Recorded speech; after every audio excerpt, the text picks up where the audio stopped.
is our last ride.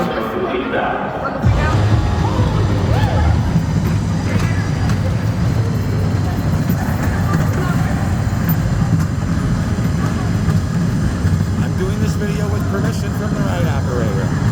She said just hold on to it tight.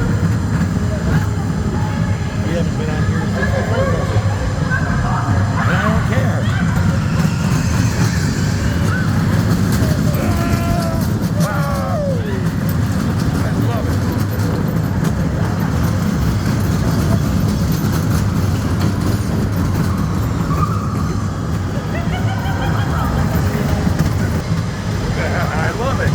I don't care. I still don't care. So this ride is supposed to be leaving sometime early next year, from what I've heard, and people have called the park amusement center to confirm. I love that turn and that hill.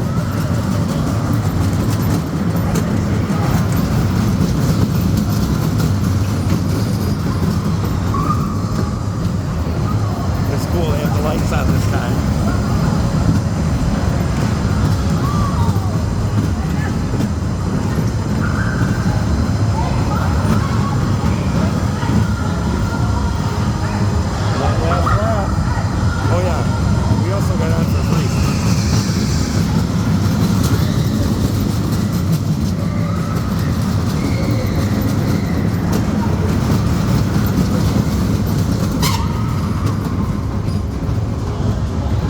That, my friends, is how you do it.